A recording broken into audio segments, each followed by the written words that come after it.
Well, welcome everyone. I am Miriam, and according to Gino, I'm going to run around with the mic during his presentation. Yeah, whatever. Because he's going to have you ask questions during as well. I will be keeping track of time as well for you, Gino. Yes. So Gino is here to tell about cross-version extensions. Yes. Hi, everyone. And yes, I try to keep things informal, so for people who don't know me yet, but please do, I don't like just talking at you. That's why we're here. We're here to interact. So please do feel free to raise your hand, get attention, whatever. Cross-version extensions, right? Mostly. So I'll start with some level setting here. Actually, I'll start with the agenda because I put that in all my decks because that's what we're supposed to do. So I have the obligatory About Me slide. We'll talk some about what cross-version extensions are. We'll talk a little bit about what they are not. Get into some technical details. I'm going to try not to get too far into the weeds. We could spend the rest of the day talking about technical details of this. I'm happy to, but I don't think that's what we should do in this session. The Let's Build that is after this, there's a Let's Build session that's directly after this, and that is even less formal and not recorded, so do please feel free to come with questions there as well if you either are uncomfortable speaking up here or just have more detailed things you want to talk about. The next session is allocated for all of that as well. Packaging, lookup, status, to-dos, and hopefully a couple of extra minutes for questions at the end. As I said, I'm Gino Canessa. I'm a principal software engineer at Microsoft in research. We work on healthcare standards and interop, and I'm very grateful that they support all this work that we do, so shout out for that. I've been doing FHIR stuff since 2019, which when I started putting that on my slides was like the year of 2019, and I keep forgetting that gets further and further away, so I guess I've been doing this for a few minutes now. Code gen, spec development, all kinds of fun stuff, and where to find me.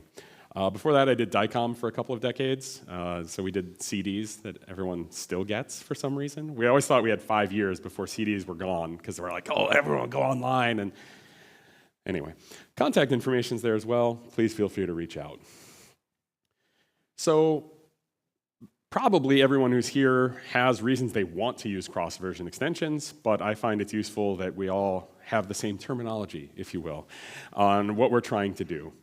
So really the goal for cross-version is to use elements from another version of FHIR. The most typical use case is because we learn things, right? So it's been a year, it's been 5 years. Let's see, R4 was published in, 4.0.1 was published in 2018. And so we've all grown since then. And workgroups add things. But we're still, in a lot of cases, regulatory requirements say you're using R4. Yes, but we need to use the new thing that we discovered. And so that's what we're trying to do. Oddly enough, we had to keep in scope things that we removed. So sometimes a workgroup says, hey, we don't actually need this data, or we found that was so niche that we wanted to move it into an extension or different things like that. Sadly, we have to keep those because you have to be able to round-trip data when you do some of these conversions, and so we had to keep that in scope as well. So we also keep track of all the things that have been removed. Mostly, it doesn't show up on the screen. Mostly, we try to also scope things so that you can only say things that you can't say. And we'll get into more details of that, but we want to make sure that people consuming data don't have to look in 2, 3, 4, 5, 6, 7 places because that's terrible for everybody. So what are they? We're going to put FHIR in a box here.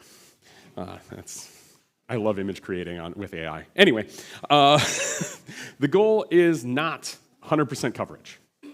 We'll state that up front. First thing I'm going to say there. There are boundaries that we can't cover. So for instance, one of the ones I use is in R5 bundle, we added bundle.outcome because we said we want an operation outcome that's the total results of the thing you did instead of just the ones that are inside every response, every entry. How do you attach a resource inside of another element? You can only do that in very special places in FHIR, and we don't have that one in R4. There is no way we can describe that. And so the use case is valid. We know we want that data. We have no realistic way of describing it. If it's something you feel you really, really need, you can start talking to us and we can try to figure out a model for doing it and everything, but that's going to be a lot of work. And so unless someone has a very specific use case of why they need it, we're not going to touch it. We also have a lot of these complex back and forth things that happen. Sometimes work groups can't make up their minds, and they add something, and then they remove it, and then they add it again, or they change a type. It was a string, now it's a decimal, now it's a complex type, and then you're back to string. Some of those things, we're just doing best effort. We're trying to track them, but sometimes we're going to generate more extensions than we need and just say, we're sorry, there are going to be 2 ways to say it because we're not going to keep track of it. And then we always have the large infinite value sets and things like that. We're looking at differentials between versions. Theoretically, the MIME types have changed between versions because over time, MIME types get added. We're not doing that. So if you have an element that's bound to a MIME type, it's bound to a MIME type, and we don't care. We're not going to generate cross-version extensions so that you can differentially say this was available in 2018 and this wasn't, and things like that. Like, no, we're not. So lots of fun stuff. Again, level setting. I will attribute Graham for this. So thanks, Graham. I think he walked in somewhere. Yeah, thanks. So dragons, here. Fire.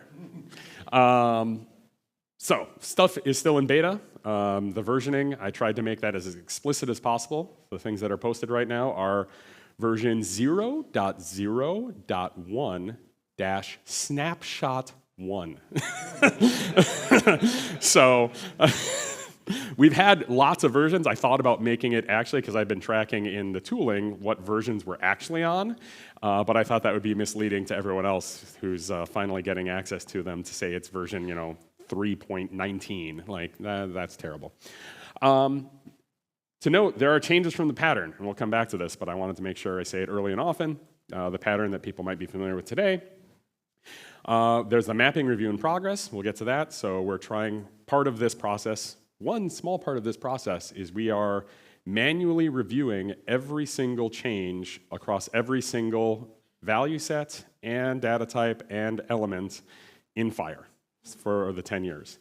Yeah. So that's one part of this. And so it's still in progress. It's not 100% complete. And I also want to put out a warning. The tooling needs updating, and we're working, like I started last night, figuring out the PRs that we'll need for Sushi, because Sushi's implemented the pattern, and so now we have to disable the pattern, but only in cases where people have the extensions pack, because you might still be building a thing you've been working on for 2 years with the pattern, and we're not going to pull the rug out from underneath you, and so there's a lot of fun things that go along with that. When I'm talking about the pattern, so in FHIR R4, the community realized, that was before my time, so I can say the community realized this would be a thing that people needed. It's on the versions page there, so it's part of the spec, and it just says, hey, you know what? We can build a URL that refers to an element in another version of FHIR, and we don't actually need to know what's there. We can just say, yeah, you do, in FHIR R4, you can do xver 5.0 and talk about a resource dot an element as its path. The pattern's generally correct. There are things that we'll get to. But overall, one of the biggest issues is because we knew they didn't exist and we're just defining a pattern, all the tooling just kind of says, good job, you, and moves on. So it doesn't know what data types are supposed to be there. It doesn't know about bindings. It doesn't know about any of that kind of stuff, which means we can't validate any of it. That's a real problem. So we do have to create these actual concrete extensions so that we can do things like validation and make sure that the profiling is correct and everything else. And if not, you end up with people saying, yes, I added this element and I added a value string. And someone else says, no, I added a value code. And someone else says, I added a value codable concept. And they were all wrong. It's a value canonical. So we want to avoid that, so we need to make these. And it's, unfortunately, again, time passes. So it's in Kindling, which is part of all the FHIR stuff. It's in Happy. It's in the validator. It's in Sushi. And so we've been tracking all those things so that hopefully we can make all these changes in a nice, smooth manner so that everyone can be on the happy path. So what are we doing? Overall, I kind of break this up into 4 stages in a pipeline and break all these things apart. First thing we do is process definitions, and we'll get into that, load, normalize stuff. Do all of our algorithmic comparisons. We have pages and pages of rules on what we think needs an extension and what we think doesn't. And those we refine as we see outputs. So again, we need feedback. The manual review, as I said, that's one step, is going through and updating mappings, and then doing all those stuff, we finally get to the export, which is the thing people actually care about. So what do we load? Well, first we have to load the core packages. So we have to load DSTU2, STU3, R4, R4B, and R5, because we need all of them. We load all the code systems, value sets, structure definitions, all those kinds of things, because those are all the things we care about. We don't load the examples or any of that, because we don't care about those. Existing cross-version concept maps. This is something a lot of people don't know even exists. There's a repository out there, there's links in the deck, which will be on Whova eventually, but I was working on the deck at 2 this morning still, so I haven't, that's not on them, that's on me. So it will be on Whova, and there's a link also in here I'll go back to. But there's a repository that has manual mapping work that people in the community, mostly Graham, maintain over the years. They are correct-ish for some definition of that term. Basically, when someone needs something to happen, someone goes back. There's a few people, there's literally a handful of people who have ever contributed to that, I think, that go through and say, hey, I need to do this mapping on this resource, and so you go through and fix them. So those exist, and that alone has been a heroic effort and helped launch all this stuff, saved me a considerable amount of work. The same thing exists in FHIR mapping language for the structural components. So there's a bunch of cross-version map files that do the structure instead of the concepts, and we'll get to some of those differences. And then we have to collate all of that, make sense of it, reconcile it, because some people update concept maps and some people update FML. Very few people actually synchronize those changes. So then we have to say, hey, we discovered this difference, and we have to go fix it and all that kind of stuff. Normalizing definitions, I don't want to say too much on all this, but essentially, we're all human. So for instance, in R4, element.id, if you look at the actual definition, it's a string. It's a string that says it has the constraints of the ID type. And this was a definitional thing because the type system was in process of being reworked and all this kind of stuff. It is an ID, but the actual definition says string with constraints of ID. And then in R5, we clarified all that, and no, it's an ID with the rules, because element.id is one of the very few special things you can't have extensions on, you can't have extended properties on. And so we clarified that and figured out a better way to say it, so now we have an ID with simple rules. There's a few things like extension.urls like that, element.id, things like that. But they're actually intended to be the same. And something like that causes a difference in the mapping when you look at string and ID, they have different value domains. If we actually said you have to be able to create an extension for every element.id, I guess it would be easier. We just need an extension for literally every element in the spec, and we're done. But we don't want that, so then we have to go and reconcile that change and then reprocess everything, and that's why all this mapping stuff happens. Same types of things. I did one on bindings, because everyone loves bindings. So like resource.language in R4, you have some elements that have a preferred binding to the common languages value set and a maximal binding to the all languages value set. And then we've hopefully, because we have this for R6 at least, required binding to the all languages with a starter set of common. Semantically, these are the same thing. We're saying that the maximal value set you can use is all languages, and really what you want to try and get users to use are the common languages. But because they're stated differently, we have to track that and figure out how to make sure that those look equivalent in our mappings. And so we were talking earlier about this. It's all edge cases. Like the whole point of all this is everything we're dealing with is an edge case.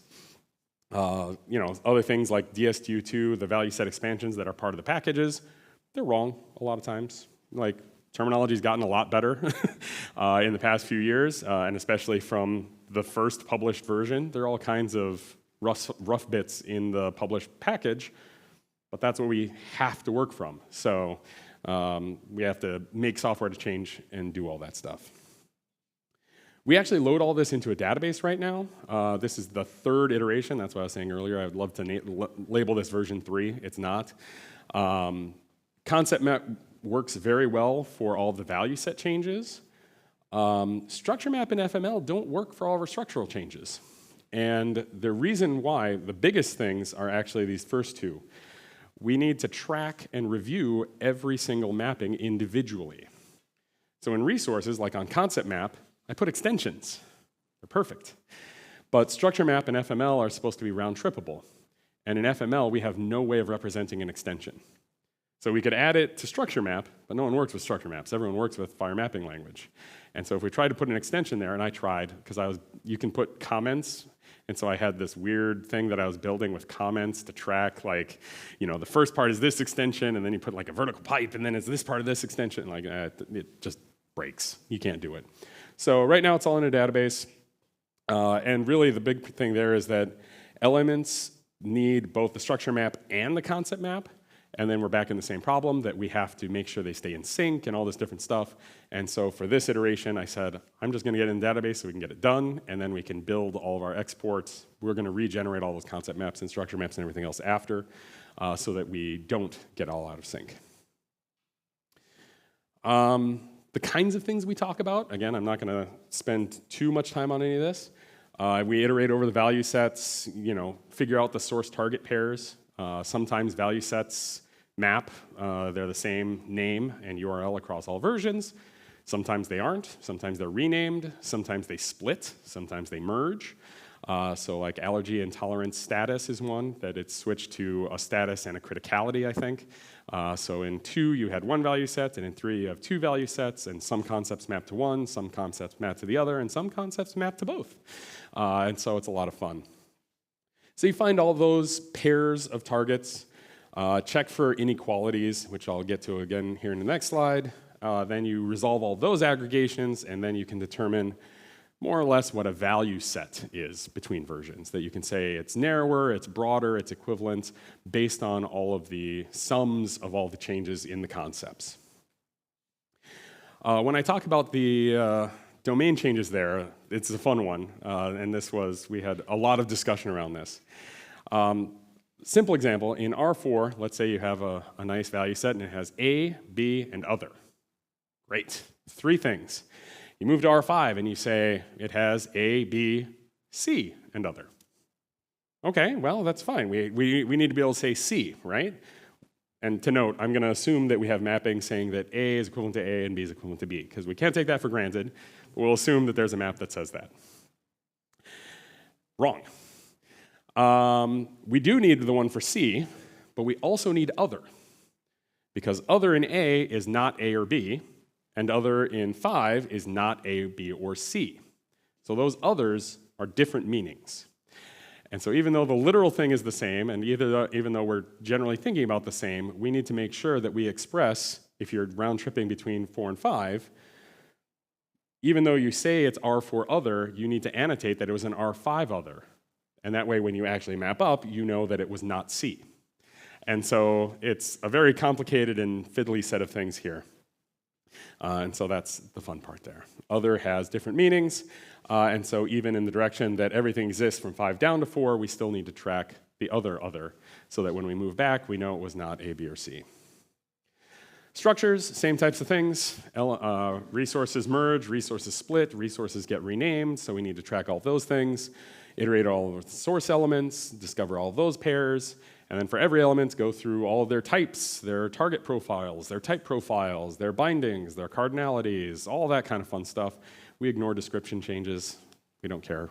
Resolve all that aggregation, roll those up, and then I don't remember if I put that on the other slide, but then we also have to check for inequalities. Sometimes we found in maps, like you have 3 sets of mappings and they all say they're equivalent. So you had 3 elements that moved to 1 and they were all equivalent. wait, that can't be true.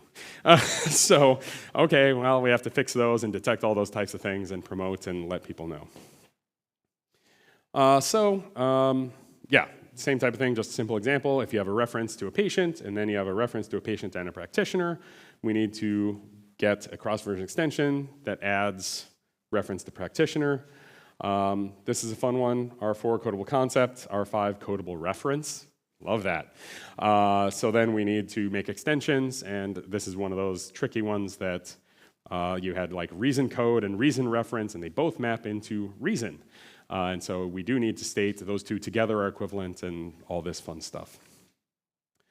So then we do the manual review. Lots of oddities, inconsistencies. There was a time period, because it's funny because there's only one section of the spec that has all this, but things were explicitly mapping to something .extension to clearly state that you needed an extension to map that, which interacted funny because then we said, oh look, it's fully mapped. We don't have to generate an extension, which kind of defeated the purpose. Inverse relationships, again, in concept maps and structure maps and all these things, they're unidirectional. And we said we should probably make sure that the bidirectional relationships make sense. If we said something is narrower this direction, we shouldn't say it's also narrower this direction. If we do, we probably have something conceptually wrong and we need to address it. There's a lot of those edge cases, and so then we also, at some point, algorithmically, we say, it's fine. We'll throw up a mismatched and let someone deal with it manually because we're going to spend the next 10 years working on those. There's also out-of-band knowledge. So this is fun, like element definition.binding.value set between, I think it was 3 and 4 changed because we added canonicals and things like that that didn't exist. So the types are wildly different, but we know nothing was actually said that couldn't be said in a canonical. And so even though if you look at the types, you say these are completely different and need mappings, we know that they don't because we know that you were using for canonicals. That's part of why we have canonicals. And so all that kind of stuff. And then again, key traceability. We track when people are reviewing maps and updating maps, who it was that did it and when they did it, so that then we can go back and figure out if they're right or wrong. So again, part of all this project then is building out a whole UI system so that we can do all this, because this is a lot of data. So this is the one I was talking about earlier, so allergy intolerance. So you can see you need to set up which value sets, and they're small, and I'm sorry, but it's a lot of data. So I tried to make some bigger ones at some points too. But you can see like R2 allergy intolerance status maps to both allergy intolerance clinical status and verification status in R3. And so we need to establish, here we were saying there are 7 concepts, here there's 3, here there's 7, here there's 4. As a person, I can say, hey, 3 and 4, that's probably the right numbers. It's really hard to get the computer to understand that, so we didn't. And then we highlight things like, hey, we're narrowing, and then these are all equivalent, and then that one broadens so that it's very easy when we're doing these reviews. Inside of all of those, you have to actually do the same types of things for every single concept. So here's one of my perennial favorites, encounter status. And we're looking between, I'll say the R4 and R5 versions. Pay no attention to the B here, that doesn't exist. But you can see we have all kinds of actually very tricky relationships in one value set between one set of versions, because planned was planned or arrived in 4, is planned in 5. Triage and in progress moved to in progress. Finished moved to both discharged and completed. And so you can see we have things that merged, things that split, things that are equivalent, and things that were added in one instance of one value set moving between one pair of versions. Then we have to do the same thing with structures, but it's with even more detail, because concepts are just the concept. Elements have types and bindings and all those other things. So you don't just get to say, hey, patient.name and patient.name, yeah, they're both names. We need to actually look at the data types and all that kind of stuff. So same type of thing, and we build out the whole grid that goes like when we look at encounter, and then you can go through every element in every version in a grid. And these are sortable, because that was another fun thing. But anyway, that you can go through and find every single thing to discover if they are correct or not. Oh, this one's out of order. That's the whole concept mapping one. So for encounter. Then you go into detail, and you say, in the element mapping, these are the kinds of things that we're tracking. So you can say, like, the overall relationship from left to right, the concept domain relationship from left to right, the internal mapping message for us as reviewers, the external message that ends up being displayed when we generate the extensions, all these kinds of things. And the same thing in the inverse, and then you can save all those changes and track all of them. Then we finally get to exporting these things. We have to take all of that equivalency type concept mapping, structure mapping, all that, and determine if there needs to be a value set, a differential value set, and if there needs to be an extension, and lots more details, but I'm getting too far into the weeds. I've been working on this for a while. So a value set example, we have to create a cross-version value set for encounter status, because we had the changes that we were all looking at before. And so like we generate a new value set, R5 encounter status for R4, that has those because those are the ones we determined. We also have to make an R4 encounter status for R5 that has those other ones, that those are all the things you need to be able to say there, and that way we can bind the extension in this direction to this one and in this direction to that one, and have all that make sense.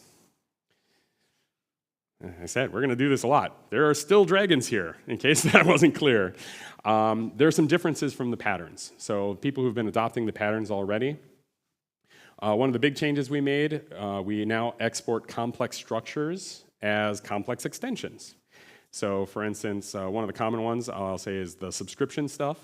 And if you backported the subscription topic resource into BASIC, like I did, and if you're consuming that, you have the root extension, and then every extension also is full extensions, that we have this.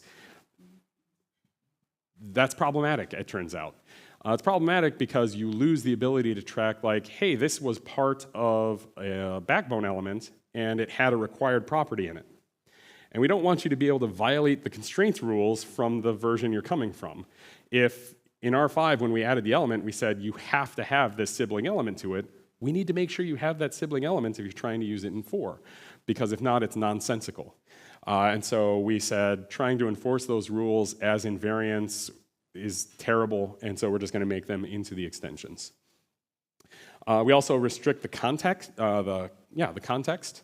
With the patterns, you can kind of just put an extension anywhere you want, and it just kind of says, yay. But you shouldn't. So for instance, you can't grab a cross-version extension from the observation resource and put it on patient. No, you shouldn't be able to do that.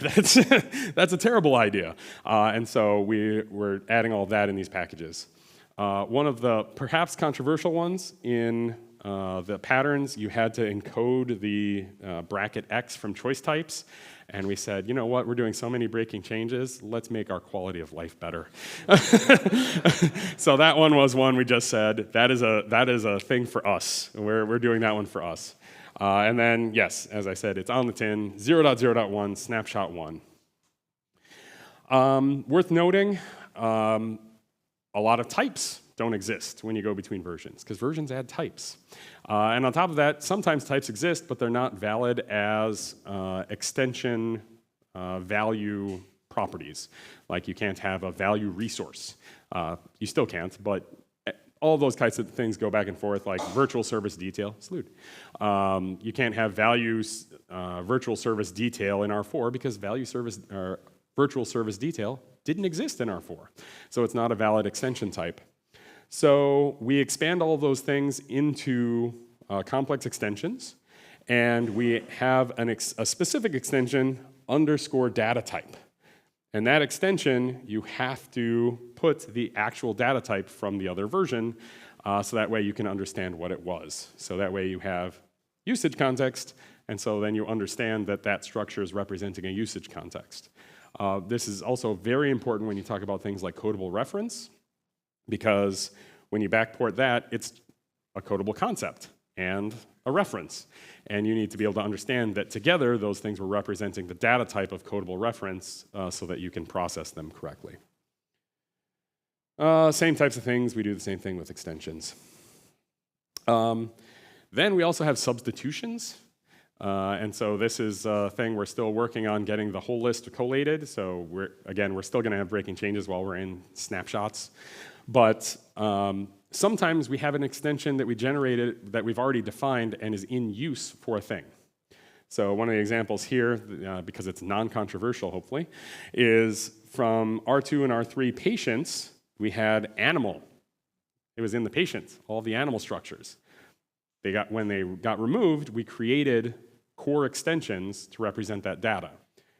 We don't want you ripping out all of your code from 5, 8 years ago to swap in a different URL because we generated a cross-version extension. So in fact, we don't want to generate the cross-version extension. We want to figure out when you are hitting an R2 or R3 patient.animal structure to stub in this extension which already exists. So we talk about the same thing with like additional binding. Additional binding has already been added to R4, so all of your profiles and things have additional binding in them. We don't want to break all of that, and so we're going to not generate the additional binding cross-version extension for R5. I don't know if we have to generate it for 6 yet. We haven't gotten there yet, but because we want you to use the extension that everyone's already using and publishing with. So we have to take all of those types of things into account. Packaging, we generate 2 types of packages. So the naming here, I apologize. If anyone has better ideas, please reach out to us and let us know. We argued about a fair bit back and forth, but we have like hl7.fhir.uv.xver-r5.r4. Those are the R5 extensions that you can use in FHIR R4. So the inverse, I thought I'd put the inverse. I didn't put the inverse, but, oh, I did. So then you have hl7.fhir.uv.xver-r4.r5 are the R4 extensions that you can use in R5. There's 2 sets of FHIR versions. We have already the established pattern that the trailing segment, the .r4s and .r5s at the end, are a version when we do multi-version packages. And so we said this is closest to that pattern and hopefully sensical. So that's one type of package. Those are the ones I expect everyone will want to use because when you're doing this, you're saying, I need something from R5 in R4. But for validators, we want without the source version. So we generate a package, hl7.fhir.uv.xver.r4. And that has everything from 2, 3, 4b, and 5 that you can use in 4. There's still some fiddling we have to do a little bit, but we're generating them so we can start testing them. That said, how on earth are we ever going to do any of this? So we have to build extension lookups. So we build lookup tables. And I think I have examples here. But essentially, every resource, when you go in, we have the pairing of R5 to R4. And we say every single element in every single resource can be use the element, it's the same name, use an element that's been renamed, use an extension that was based on this element, or use an extension that was based on an ancestor element, and there's actually one more that is use a combination of these elements for things like codable reference that we just added. Right now, they are posted on GitHub, and there'll be a link there, and then they are also in the, oh wow. If we allow for Q&A, okay. So we also have them on GitHub pages, and they're in the packages themselves in the docs. And this is the kind of thing you see. So you see FHIR R5 appointment for use in R4, and you see like appointment ID, use the same name. Cancellation reason had a typo in R4. It had 1 L instead of 2s. So you have to use the element that's been renamed, use one of elements, reason code or reason reference. Here, recurrence template gets its own extension, but recurrence template.timezone is part of the recurrence template extension. Excuse me, sorry. Tooling's all open source, cross-platform, generating, we need feedback, packages. Packages are on packages2.phir.org. So these are in the registry. Thank you so much, Graham. He's been doing that this week while he's doing, I don't know, 10 million other things. Yes, thank you, Graham. Yes.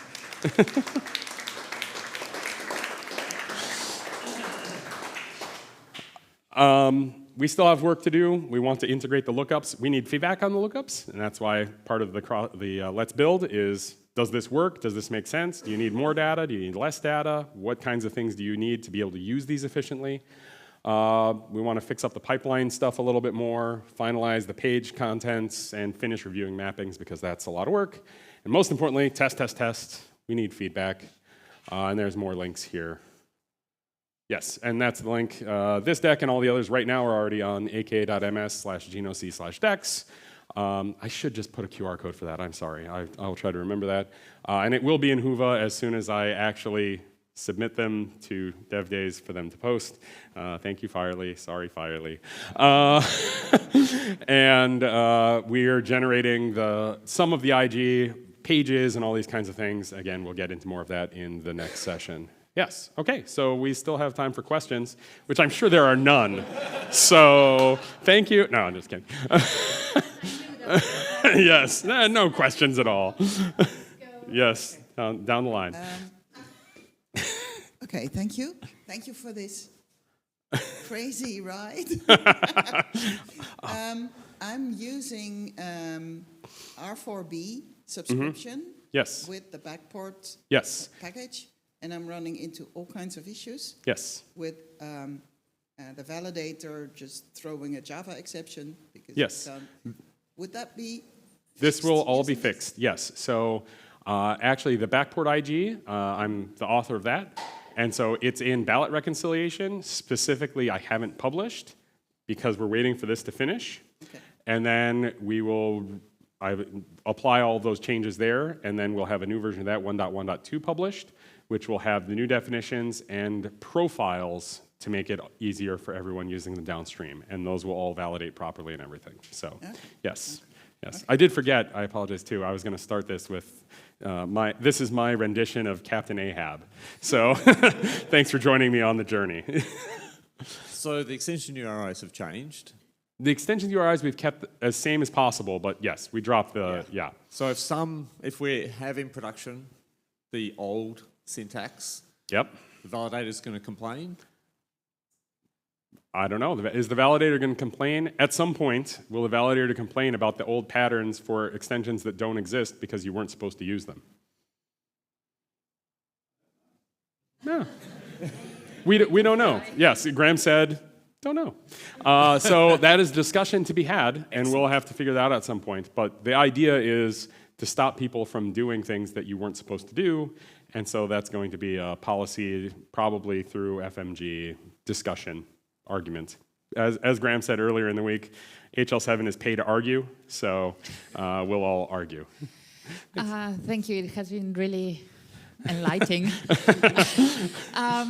As I was presenting yesterday, when using R4, I was doing self-made backporting from imaging selection to imaging study. You were saying now that the context would be checked. So in this case, could we have somehow like a bypass to, because, I mean, somehow it is a valid use within the imaging study, but officially it is not the same resource type, so it shouldn't be allowed. We've started a similar discussion in R4. We had document reference and media, and in R5, we have just document reference. And so one of the key things from media was the modality. In imaging, I'm a DICOM person, yes. And so now someone said, okay, but I want to use document reference in R4 because it's more compatible with R5, but I want the modality. And we said, no, modality is in the R4 media resource. And we said, oh, but it's a valid use case, but it also opens a can of worms, so we're discussing. Excuse me, sorry. So that is a discussion to be had. Please do bring forward your use case. Let us know. So that we can discuss that. I apologize. So that we can discuss that and make those decisions. And if we have to adjust contexts, that's why we have all the tooling, the UIs, and all this stuff, so we can do that. Also in these regards, like for example, clinical impression changed the name, and now it is called clinical assessment. That is we track okay all that. because that is we track all that. That's part resource. of all the mappings. Okay. Yep. I was going to say yes. Hi, thank you for your speech. Have you figure out already how you will convert between request group and request orchestration resources? It has been renamed from R4 to R5. Yes, so that is part of all of that mapping process we go through. And so that was when I did, where is it? Oh, well, this one has it. This is better on the value set. So in every step of the way, we can track and add new mappings. Actually, maybe this one is better. So you can add new mappings to different resources when you cross any version boundary, so that we can keep track of that. And then it filters through to say, once you've added that, then you have to consider what it looks like in all of the rest of the versions. And so that is a process in here. We hope we've caught somewhere between most and all of them already. That's why we need review, is more eyes are better. If there's one we missed that doesn't have the mapping, we'll add it and establish the mappings. If we will try to imagine multi-version FHIR server, generic FHIR server, and in this case, two resource type will coexist with the same semantics, but different fields. Potentially.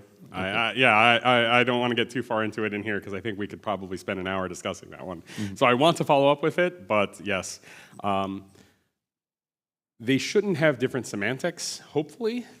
Hopefully when a work group made like the change when we merged document reference and media, hopefully semantically that is something that's logical because the work group decided to do it.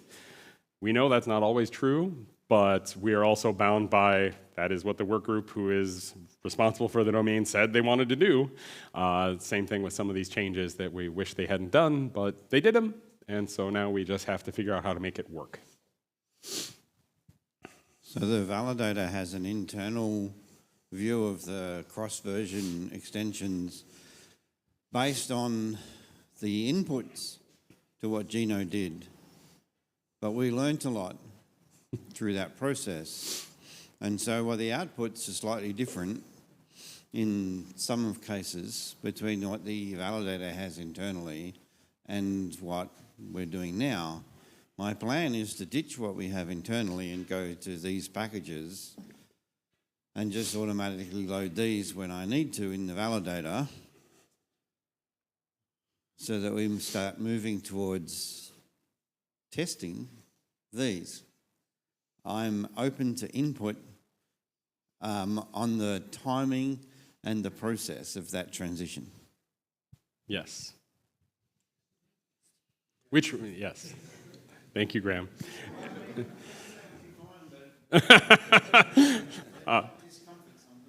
Yes. So since he doesn't have the mic for the recording, Graham said yesterday would be fine, but it might discomfort some people.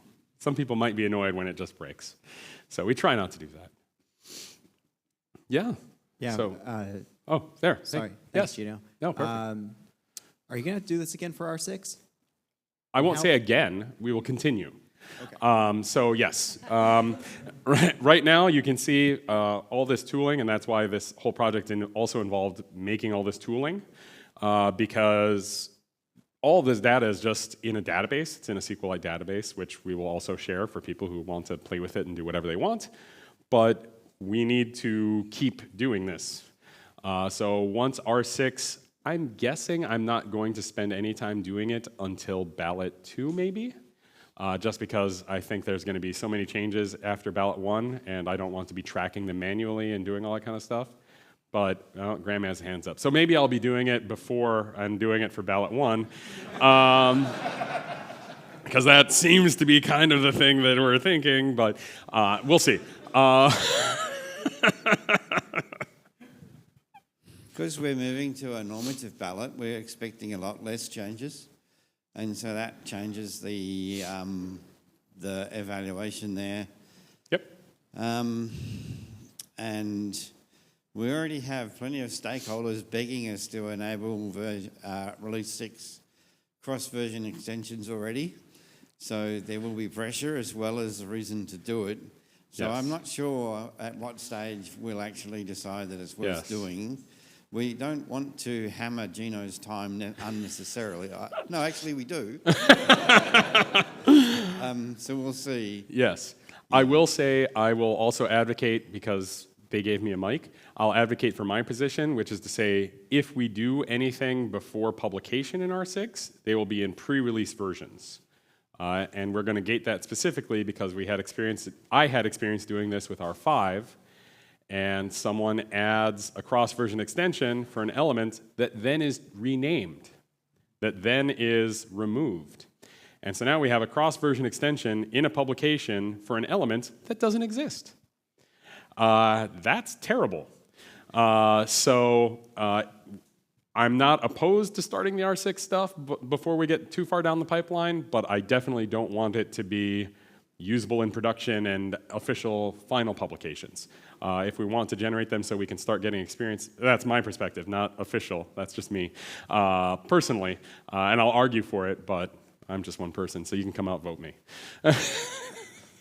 Okay, everyone, that was all we had time for. But after this, Gino, you will have a Let's Build session about this topic as well, right? In the mark, I think it's still in the mark, that one. So thank you, everyone, for being here, and give Gino a round of applause, please. Oh, no. Thank you.